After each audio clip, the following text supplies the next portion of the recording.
I'm doing this extra credit project over the Pheochromocytoma disease that we talked about during the endocrine system on the part 2 PowerPoint.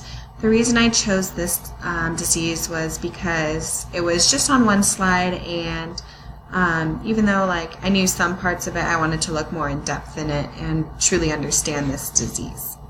So let's begin.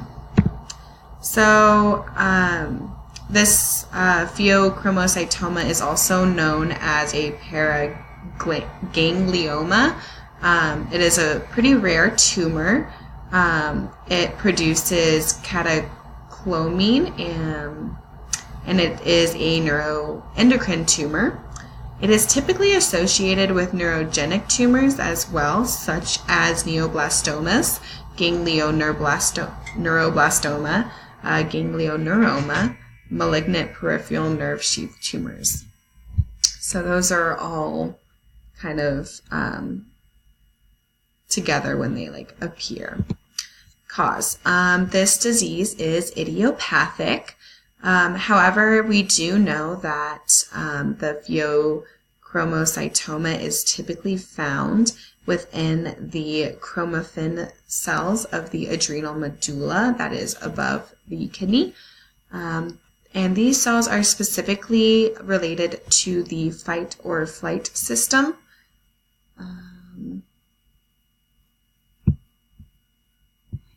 Sorry, something just popped up on my screen. I'm so sorry if you could see that. These cells are responsible for the release of epinephrine and norepinephrine. Risk factors. So if you have a family history of diabetes, you are more at risk to get this disease because the adrenal medulla is right on top of the kidney. And so it just makes sense.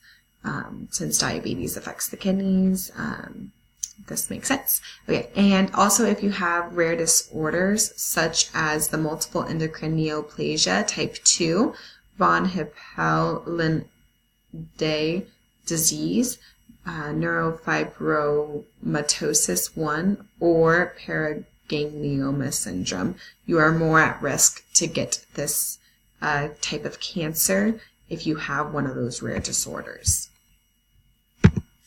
Signs and symptoms. There's a lot of them.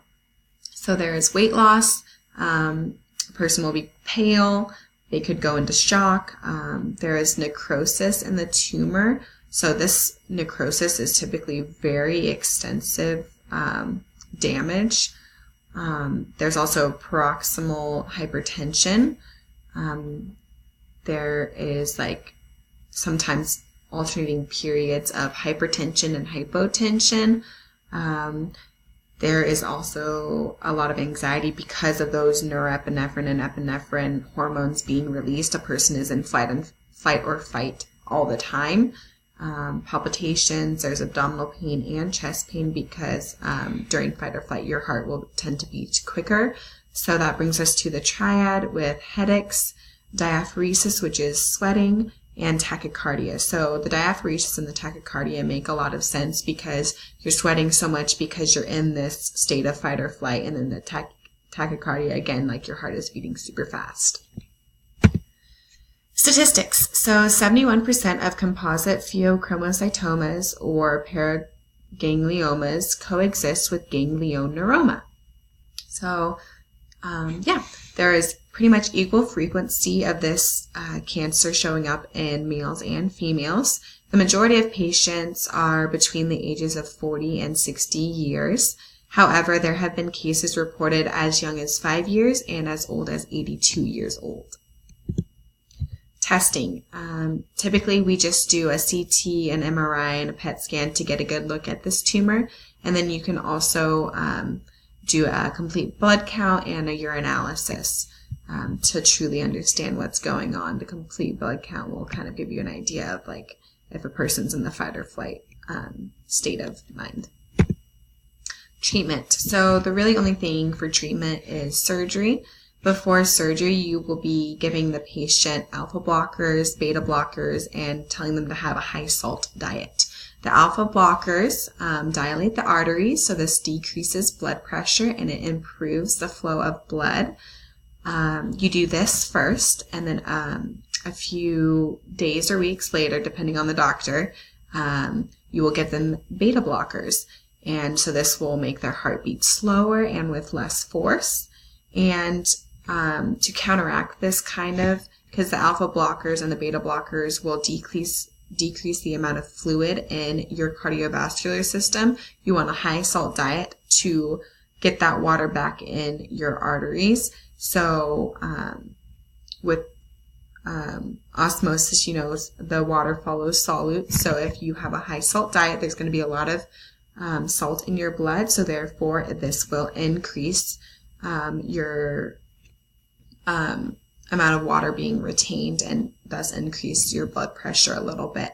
So you don't have a small amount of blood flowing through your arteries and veins, because that ain't good either. And finally, complications. There can be damage to many organs during this disease time period that you have.